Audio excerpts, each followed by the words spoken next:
Yo, c'est Berry.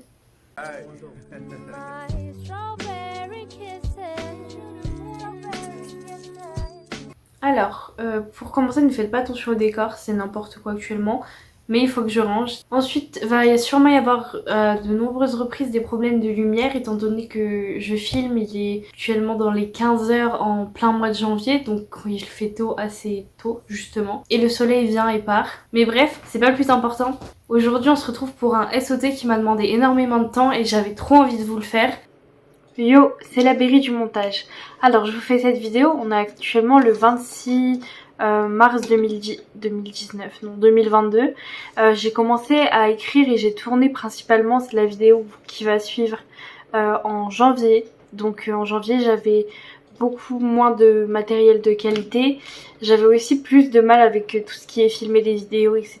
Donc la vidéo sera de moins bonne qualité que celles que vous avez pu voir par la suite depuis. Cependant, je la poste quand même parce que c'est une vidéo qui m'a demandé énormément de travail, énormément de montage et que j'ai terminé que très récemment. Enfin, je suis encore en train de travailler dessus, donc comme je vous le disais, c'est la Berry du montage. Mais c'est pour vous dire que du coup cette vidéo sera de moins bonne qualité, c'est pas grave, les prochaines seront mieux, on s'améliorera, mais également que cette vidéo sera découpée en deux parties étant donné que la vidéo fait actuellement 56 minutes, donc elle sera même peut-être un peu plus longue du coup avec ces rushs là, et je tenais à vous dire que j'allais la couper en deux, donc il y aura une partie cette semaine et une partie la semaine prochaine. J'ai vu dernièrement qu'il y a pas mal de vidéos sur les scandales Victoria's Secret qui sont sortis, notamment celle de Flawless by Anaïs et celle de Sa Giovanna. Elles en ont toutes les deux parlé très vaguement dans leurs vidéos et moi ça faisait un moment que je travaillais dessus, mais j'attendais un procès qui avait lieu, enfin qui a eu lieu, s'est terminé du moins, dont on a eu le verdict. J'ai eu du mal fin janvier, mais du coup j'attendais ce procès là parce que j'ai commencé à écrire la vidéo au moins un mois à l'avance. Entre temps il y a ces deux vidéos là qui sont sorties du coup des deux youtubeuses, des vidéos très intéressantes d'ailleurs parce que je voulais faire une vidéo sur Victoria's Secret, mais je trouve que elles en parlent très bien elles-mêmes, vraiment elles racontent tout ce qu'il y a à raconter,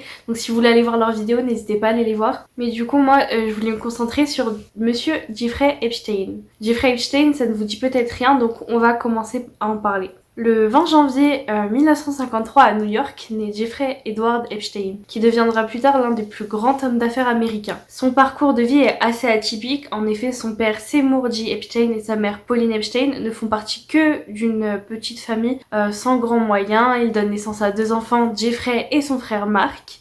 La famille est de religion juive, c'est pas un détail que j'aurais précisé en temps normal, mais pour beaucoup ça a un grand rôle à jouer dans l'histoire, donc on y reviendra un peu plus tard.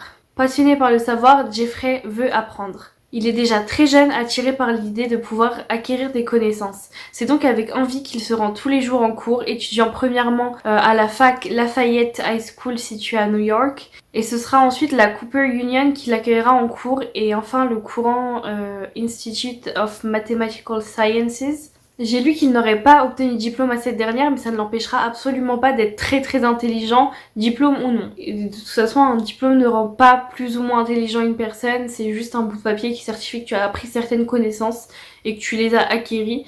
Mais ça ne veut pas dire que tu n'as pas de culture, que tu n'as pas ces connaissances-là, c'est juste un bout de papier, tout simplement. Bref, j'ai pas besoin de vous expliquer ce qu'est un diplôme. Hein. Pendant 2 ans, de 1973 à 1975, c'est à la Dalton School située à Manhattan que Epstein va être professeur d'analyse mathématique et de physique. Il aurait apparemment été le professeur que les élèves appréciaient, il tentait au mieux de les faire apprécier les mathématiques et la physique. Il blaguait avec eux, même les parents étaient apparemment plutôt fans de l'enseignant, de comment les enfants avaient pu le dépeindre et certains étaient allés à sa rencontre. Parmi ceux-là, Alan Courtney Greenberg, le père de l'un de ses élèves qui n'est autre que le président de The Beer Stearns Companies Inc., une grande banque d'investissement, une société de courtage et de négociation située à New York. Greenberg invite l'homme à devenir le professeur particulier de son fils. C'est quelque chose qui est souvent fait dans les familles riches, que ton enfant soit bon à l'école ou non, t'engages des professeurs particuliers afin qu'ils puissent exceller dans leur domaine. Epstein accepte et se rend donc à de multiples reprises chez les Greenberg afin de donner des cours particuliers. Lorsqu'il rencontre son élève, son père est souvent là et au-delà de l'enseignement, il se retrouve beaucoup à communiquer avec lui. Les deux hommes échangent beaucoup. Greenberg se rend compte qu'Epstein est quelqu'un de très très passionné et de très intelligent, que ce jeune homme est en soif d'apprentissage, qu'il manie les maths comme peu de jeunes de son âge, alors il va décider d'investir ses espérances en lui.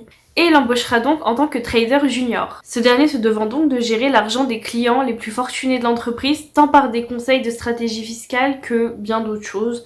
Mais ce n'est pas vraiment mon domaine, donc je peux pas vous en dire plus, c'est juste ce que j'ai un peu lu et ce que j'ai un peu trouvé. En 1980, plusieurs années après son embauche, Epstein a tellement prouvé sa valeur qu'il devient l'un des associés de Bear Stearns, ce qui n'est pas anodin, mais comme il l'expliquera dans une des rares interviews qu'il a données à la presse, il aspirait à plus. De grosses têtes du milieu avaient forcément entendu parler de cet homme du nom de Jeffrey Epstein, qui au bout de seulement quelques années avait gravi les échelons et beaucoup l'appelaient pour lui demander des conseils financiers, des conseils sur comment gérer son argent, où le placer, où éviter de mettre les pieds aussi. Epstein a une idée, il finit par dire à ces gens au téléphone qu'il accepte de les aider à condition qu'ils aient au moins $1 million. C'est énorme, on se dit forcément qu'il est fou, mais ça marche. C'est donc encore 2 ans plus tard, en 1982, que le jeune homme décide de créer sa propre entreprise dans le domaine des finances, plus précisément dans la gestion financière car c'est ce qu'il fait le mieux et c'est pourquoi on l'appelle le plus souvent. L'entreprise sera nommée G. Epstein & Co. Son nom grandissant dans le milieu, il voulait que l'on sache que c'était lui, alors il avait appelé l'entreprise d'une manière à ce que tous sachent qui il était. Car Epstein était très obsédé par sa personne, son nom ne vous dit peut-être rien, mais à New York, dans le monde des affaires américains, c'est une référence. Mais avant de devenir cette référence, il a bien évidemment dû faire ses preuves, et ses preuves ce sont des gens comme Les Wexner qui lui ont permis de devenir qui il était par la suite. En effet, Leslie Wexner de son vrai nom, n'étant autre que le fondateur de The Limited, une chaîne de magasins vendant des vêtements féminins qui créera ou acquérera de nombreuses marques au fil des années, en reconvertissant certaines d'entre elles également. Parmi les marques auxquelles il a touché, on retrouve des marques telles que Victoria's Secret, Henry Bendel, Lerner, Bath & Body Works. Son soutien à Epstein dans la proposition de gérer ses affaires ne va faire que crédibiliser encore plus le nom de Epstein qui s'accroît encore et encore. Il a le respect de beaucoup de personnes du milieu et un grand nombre de personnes n'ont plus peur de confier leur argent à un homme plutôt jeune dans ce domaine. Epstein obtiendra même l'une des transformations que Les Wexner avait finalisées. C'était une école privée qu'il a changée en résidence dans les années 1992, située dans l'Upper East Side. Si vous avez regardé Gossip Girl, vous savez très probablement ce que c'est l'Upper East Side. C'est un quartier extrêmement riche de New York, à Manhattan plus précisément, où vivent les personnes les plus riches de l'élite new-yorkaise. On sait également que Epstein utilisera le système de Ponzi pour la gestion de l'entreprise de Steven Hoffenberg qui tenait l'entreprise Towers Financial Corporation, une agence de recouvrement de créances. Ce système sera considéré comme la plus grande fraude financière d'Amérique de son époque. Hoffenberg va donc avoir des problèmes avec la justice et sera emprisonné, tout comme plusieurs personnes travaillant au sein de l'entreprise. Epstein, quant à lui, ne sera pas mêlé à cette affaire et n'écopera donc de rien. En 1996, J. Epstein & Co. devient The Financial Trust Company. Epstein souhaitait changer le nom de l'entreprise mais également la déplacer sur l'une des îles Vierges américaines ayant fait couler beaucoup d'encre dans les médias, mais on y reviendra. Cette île, c'est l'île Saint-Thomas. Epstein a acheté l'île pour 3 millions d'euros ou de dollars, je suis plus très sûre, mais dans tous les cas, c'est 3 millions d'argent, c'est toujours énorme, hein. Donc il achète la même année et pour beaucoup, l'île est un paradis fiscal. Pour ceux qui ignorent la définition de l'expression paradis fiscal, voici ce que l'encyclopédie Larousse nous dit à ce sujet. Donc je vous lis l'exactitude des mots. Les paradis fiscaux, appelés aussi paradis bancaires ou centres financiers offshore, sont des territoires où les flux de capitaux circulent dans un contexte rendu attractif par le système fiscal, qui peut même être quasiment inexistant pour les non-résidents, et par le secret bancaire qui les met à l'abri des autorités internationales, donc c'est de la fraude. En gros, ce sont des pays ou territoires où, si tu n'es pas résident, tu peux y déposer de l'argent dans des banques que l'on appelle offshore.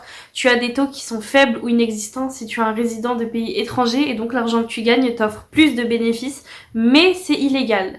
C'est complètement illégal, c'est vraiment pas à faire. On a dans plusieurs séries, notamment les séries américaines, on entend souvent parler de ce genre deal. Vous savez, des gens qui ont des comptes offshore, etc. J'ai Desperate Housewives qui me vient en tête, où on sait que Carlos et Gabi avaient eu un problème à cause d'un compte offshore, etc. et tout. C'est de l'argent que tu mets de côté, que tu n'as pas le droit, parce que tu ne la déclares pas et donc tu ne touches pas, enfin tu n'as pas d'impôt dessus, alors que c'est de l'argent qui était censé revenir à l'État pour le pays. Dans tous les cas, vous aurez pu le comprendre, Epstein devient une grande figure du monde des affaires aux États-Unis, tentant de toucher à la politique, devenant ami avec des personnalités telles que Bill Clinton et sa fille Hillary Clinton, la royauté avec des hommes comme le prince Andrew, le droit avec des avocats comme Alan Dershowitz, le cinéma avec par exemple le réalisateur Woody Allen. ou le présentateur Charlie Rose, ou même des scientifiques tels que Stephen Hawking, ou même Lawrence Krauss, un célèbre physicien. Enfin bref, je reviendrai plus tard sur de nombreuses célébrités ayant entouré Epstein pendant sa vie et vous comprendrez très rapidement pourquoi. C'est Raffine qui me lance des trucs si jamais elle est en train de s'amuser avec une souris en plastique. Dans son périple de richesse, il va acquérir énormément de biens immobiliers. Des villas, des résidences, des immeubles entiers, un hôtel, un ranch, un manoir et surtout, comme je vous l'ai dit, le plus important, une île privée qui est appelée Little St. James. Comme je vous l'ai dit auparavant, il a forcément beaucoup d'autres biens mais les citer serait trop long et on en reviendra sur certains d'entre eux pendant le reste de la vidéo. On va pas s'amuser à tous les citer sinon ça prendrait trop de temps et puis même j'ai pas fait toutes les recherches concernant chacun des endroits parce que vraiment ce serait trop long. On va passer un peu le côté vie professionnelle de Epstein parce que vous vous en doutez si je fais cette vidéo, c'est qu'il y a un problème, il y a un truc qui cloche dans sa vie, dans cet homme ou autour de lui. Je ferai pas un SOT juste pour raconter la vie d'un milliardaire. Je ferai pas une vidéo complète pour vous raconter ça parce que ça m'intéresse pas et ça ne vous intéresse très certainement pas non plus. Donc je vais pas vous dépeindre son portrait professionnel. Là on va passer sur un autre sujet qui est beaucoup plus intéressant. Donc on va parler des côtés plus sombres de sa vie plutôt que de sa montée en puissance. Alors, qu'en est-il de sa vie amoureuse par exemple?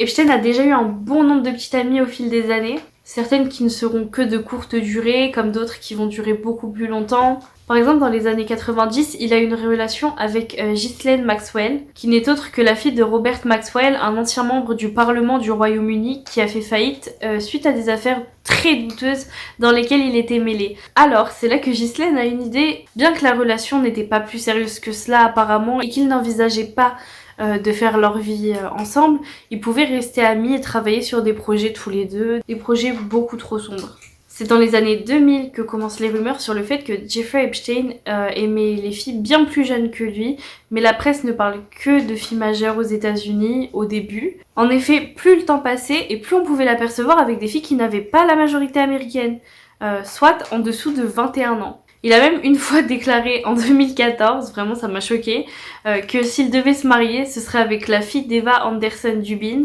une de ses anciennes petites amies, la jeune Selina Dubin, âgée de 19 ans à l'époque. Il est sorti avec Eva pendant environ 11 ans dans les années 80. Il aurait donc connu Céline quand elle était encore bébé. Vous comprenez à quel point ça devient bizarre là? Eh bien sachez que non, vous n'êtes pas prêts.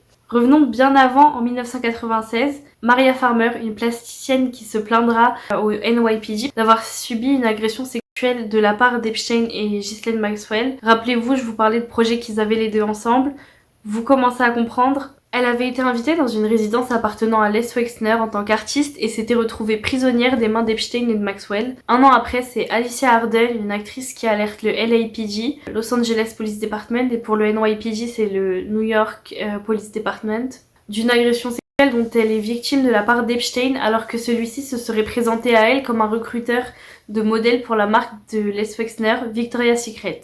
Aucune suite n'est donnée aux deux jeunes femmes et Epstein ne subira rien, il n'aura pas de peine, rien, il n'écopera de rien suite à ces deux plaintes. Bon, dans le temps, en mars 2005 cette fois-ci, la police de Palm Beach reçoit un appel d'une mère les alertant que sa fille simplement âgée de 14 ans aurait été conduite dans le manoir du milliardaire. Elle expliquera que c'est une fille plus âgée qui lui aurait proposé 300 $ en échange d'un massage pour un homme apparemment très riche et très gentil. L'adolescente la suit et se rend donc dans ce qu'elle ignore être le manoir de Epstein. Là-bas, elle se retrouve déshabillée et doit donc le masser en petite tenue. Apeurée, elle va le faire et rentrer chez elle par la suite, prévenant donc sa mère suite à cela.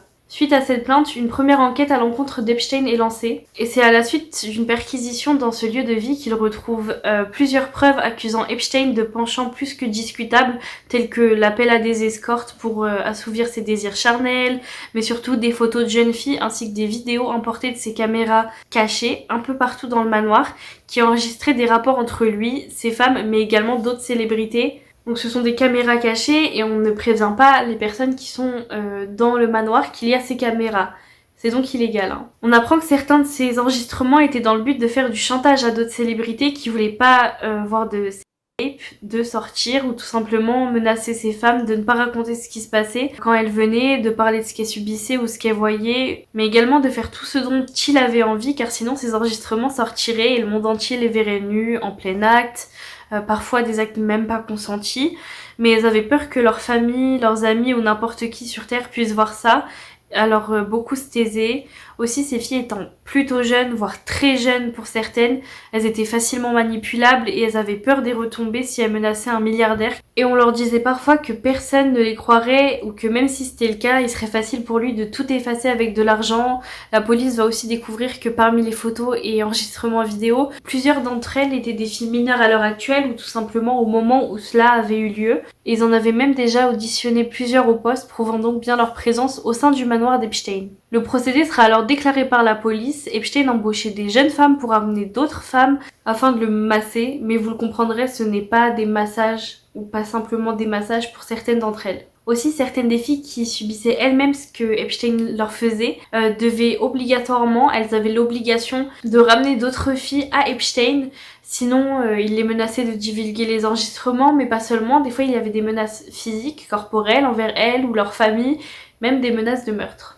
Donc voilà, elles se retrouvent elles aussi dans l'obligation de ramener d'autres filles qui sont jeunes et de leur dire la même chose qu'elles ont eu. Deux témoignages d'employés d'Epstein, ces femmes de ménage, vont expliquer que plusieurs fois par jour, ils se rendaient dans la salle de massage où ils se faisaient donc masser, ou bien plus que ça. Alors la police décide d'inculper Epstein pour les chefs d'accusation suivants: relations sexuelles illégales avec des mineurs et atteinte à la pudeur en mai 2006. À l'époque, les procureurs ont décidé de ne prendre en compte que les preuves ayant peu d'intérêt, les présentant au grand jury qui n'ont donc pas en leur connaissance tout ce que la police a apporté, ce qui d'ailleurs va fortement déplaire à la police, et c'est pour cette raison que Michael Reiter, chef de la police de Palm Beach, exerçant à l'époque, va se retirer de l'enquête. C'est lui qui s'en occupait à l'époque du coup, et il va envoyer une lettre à Barry Krischer, le procureur de l'État, dans laquelle il explique qu'il comprend pas pourquoi le grand jury a seulement eu connaissance du fait qu'il ait fait appel à des prostituées et que ce soit la seule accusation criminelle retenue contre lui donc.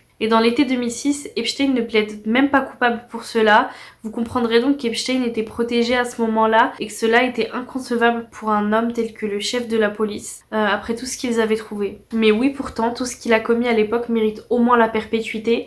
Il aurait clairement pu être enfermé à vie pour tout ce qu'il a fait à l'époque, principalement pour le trafic de mineurs dont il est accusé.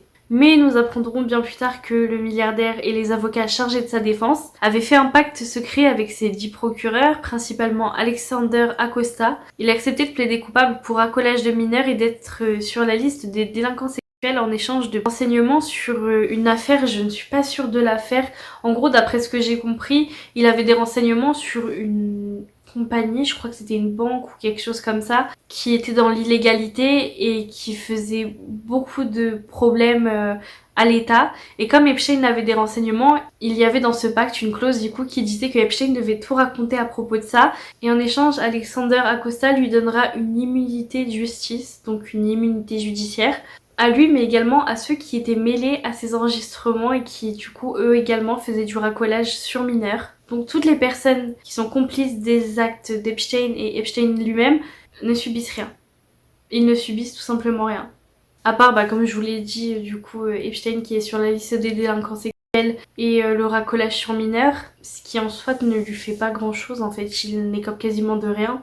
Mais en plus de cela, il aura le droit de purger sa peine en se rendant en dehors de la prison pour se rendre au bureau 6 jours sur 7. Il passait donc que la nuit à dormir en prison car il passait apparemment une douzaine d'heures par jour au bureau et les entrées et venues n'étaient pas surveillées par la police ni même il ne vérifiait même pas ce qui se trouvait dans son bureau. Personne n'allait vérifier donc et les employés de l'époque ont expliqué plus tard qu'il y recevait beaucoup de filles, dont des jeunes filles d'apparence très jeune. Mais en Amérique et dans beaucoup de pays, si ton agresseur est autorisé à sortir de prison, tu dois être alerté par la justice, c'est une loi, c'est une obligation de leur part, mais aucune, je dis bien aucune des victimes n'a été prévenue de cet accord entre Epstein et les procureurs. Et donc du fait qu'il vivait quasiment en liberté. Et c'est seulement au bout de 13 mois qu'il se voit libéré entièrement. D'ailleurs, j'ai pu lire que sur 36 identifications de victimes à son égard suite à l'enquête, seuls 2 sont retenus par la justice et ce sont des majeurs alors que plusieurs étaient mineurs et des mineurs très jeunes. Je parle là d'en dessous d'une quinzaine d'années. Mais oui, un jour tout se sait et c'est en 2015 qu'une nouvelle accusation vient aux oreilles de la justice. Virginia Roberts Giuffre. Cette jeune femme accuse non seulement Epstein, mais également le prince Andrew, Alan Dershowitz, ainsi qu'un professeur d'Harvard de s'être servi d'elle comme esclave sexuelle.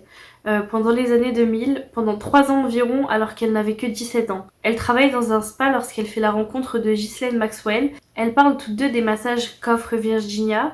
Et c'est à la suite de cette conversation que Maxwell propose à l'adolescente un job de masseuse personnelle chez Epstein, acceptant, voyant cette opportunité comme une chance unique pour se créer une réelle expérience. Elle rencontre le milliardaire et là-bas, plusieurs services qui sortent de l'ordinaire, à caractère parfois intime, lui sont demandés. La jeune femme est assez perplexe, mais les personnes présentes lui affirmeront qu'elle pourrait demander à n'importe quelle masseuse. Ce genre de pratique est très sollicité et c'est une étape de la formation. Mais lorsqu'elle se rend compte de la supercherie, c'est trop tard et des menaces à son encontre et celles de sa famille, ainsi qu'une peur du milliardaire et de ses proches ayant beaucoup de pouvoir la pousse à ne rien faire et simplement subir, de devoir offrir son corps au service de ces personnalités horribles. Mais les hommes cités plus tôt ne sont pas les seuls qui seront par la suite visés par les accusations de Virginia. L'homme politique Bill Richardson, l'avocat George G. Mitchell, un scientifique du nom de Marvin Minsky, travaillant au MIT, ou encore Glenn Dubin, un gestionnaire travaillant dans la finance. Mais surtout un célèbre agent dans le milieu du mannequinat, Jean-Luc Brunel, un Français dont on reparlera plus en profondeur, mais je le ferai dans une vidéo complète dédiée juste à sa personne, étant donné que c'est très important et très intéressant comme histoire. Virginia voyage jusqu'en Thaïlande en 2002, cette dernière étant admise dans une école spécialisée dans la formation de massage. Elle rencontre là-bas un Australien qui était professeur d'arts martiaux et va l'épouser très peu de temps après. Ce voyage était financé par Epstein et Maxwell. Ils l'avaient envoyée non pas seulement pour qu'elle se spécialise dans le massage, mais également pour qu'elle puisse donner des billets à une jeune Thaïlandaise qui devait se rendre aux États-Unis à la suite d'échanges avec eux. Pourtant, elle va contacter Epstein et lui dire qu'à la suite de la rencontre amoureuse qu'elle a faite, elle comptait jamais revenir. L'Australien qu'elle a rencontré, elle va le rejoindre dans son pays. Ils fonderont tous deux une famille et elle cessera de donner quelconque nouvelle à ces personnes qui lui ont fait vivre beaucoup de mauvais moments. Et quand je dis mauvais, le terme est très faible. Virginia est pourtant contactée en 2007 par Maxwell qui la questionne sur le fait qu'elle aurait parlé aux autorités suite à l'enquête de 2014. Elle affirme que non et le lendemain c'est Epstein qui fait de même. Virginia affirme toujours que non parce qu'elle ne l'a pas fait, elle n'a pas parlé aux autorités de ce qui a pu se passer lorsqu'elle était chez Epstein. Et c'est un agent du FBI qui appellera le lendemain d'Epstein pour lui expliquer que suite à l'enquête, il la considère comme l'une des victimes, mais elle refuse de trop parler avec le FBI. Elle est apeurée à l'idée que cela se retourne contre elle. 6 mois plus tard, la police fédérale australienne va prendre contact avec elle. Elle est fortement accompagnée par la justice qui lui propose de déposer une plainte au nom de John Doe 102 versus Epstein. John Doe étant un nom anonyme dans les pays anglophones, on appelle ainsi toute personne souhaitant rester anonyme ou dont l'on ne connaît pas le prénom. Et c'est donc en 2009 que cette plainte est déposée à l'encontre d'Epstein et Maxwell pour trafic sexuel, recrutement de trafic sexuel. Elle s'allie à une dizaine de femmes pour que l'accord de non-poursuite qu'avait obtenu Epstein pour lui et ses acolytes en 2008 lors de son premier procès soit rendu public et que le monde entier voit comment la justice avait traité l'affaire et de quoi il était réellement accusé. Elle s'exprimera publiquement pour la toute première fois en janvier 2010 et décrira ce dont elle a été victime, autant du trafic sexuel autour d'Epstein et Maxwell que de ce qu'elle a subi à son échelle, bien qu'elle confirme toujours être apeurée par sa propre vie, mais également celle de ses proches. Elle décide également de parler de personnes telles que le prince Andrew. Un magazine publiera en effet une photo du prince Andrew aux côtés de la demoiselle alors qu'ils étaient chez Maxwell, prouvant bien qu'elle n'invente aucun lien entre eux et qu'elle l'a déjà bel et bien rencontré, bien que cela ait été déjà confirmé par les photos et enregistrements trouvés lors de la première enquête. Le FBI s'intéresse alors aux personnalités présentes autour d'Epstein, la royauté anglaise semblant être salement mêlée à cette histoire. Certaines déclarations auront plus d'intérêt que d'autres pour la police. On retrouvera dans le dossier déposé au tribunal de Floride fin 2014 l'affirmation que le prince Andrew et Epstein auraient participé à une orgie où plusieurs mineurs étaient présentes. Des fillettes ou adolescentes d'Europe auraient été amenées à Little St. James pour cela. C'est pour cela que l'île sera surnommée l'île aux orgies, car ce genre de pratique sera raconté dans de nombreux récits de victimes qui ont dû subir des viols où plusieurs personnes étaient impliquées, autant des abuseurs que des victimes. Le prince Andrew est apeuré par les nombreuses accusations à son sujet et décide de rompre les liens qu'il entretenait avec le milliardaire en 2011. Cette affaire prendra tellement d'ampleur que le palais de Buckingham Palace se voit dans l'obligation de s'exprimer plusieurs années plus tard en 2015 en répétant à plusieurs reprises que tout est faux, que ses filles l'accusant mentent, que toute suggestion d'irrégularité avec des mineurs est catégoriquement fausse. Les avocats de Virginia ont également demandé à ce que les membres du palais accusé répètent cela sous serment, mais aucune réponse du palais n'a été donnée. Mais un juge du nom de Kenneth Mara a expliqué que la clause de non-poursuite n'incluait pas le prince Andrew et que donc il faisait pas partie de l'affaire Epstein sur ce point-là, mais que si Virginia Roberts souhaitait apporter de nouvelles preuves, donc des preuves qu'elle aurait actuellement ou de nouvelles à l'enquête, elle pourrait le faire, mais ce serait lors de l'action qu'elle a débuté en justice. Et ça, c'était en 2015 du coup. Mais revenons en 2008 rapidement. Déjà à cette époque, au moins 2 femmes ont déposé plainte contre Epstein, réclamant chacune 50 millions de dollars. Et bien que certaines ont été jugées non recevables par le tribunal, d'autres ont été réglées à l'amiable, ce qui veut dire qu'Epstein a payé certaines d'entre elles plus de 50 millions de dollars chacune afin qu'elles ne portent pas plainte contre lui. On compte à ce moment 17 affaires réglées de cette manière, en échange de grosses sommes afin que les plaintes n'arrivent pas à bout. Et plus les années passent, plus tout s'enchaîne.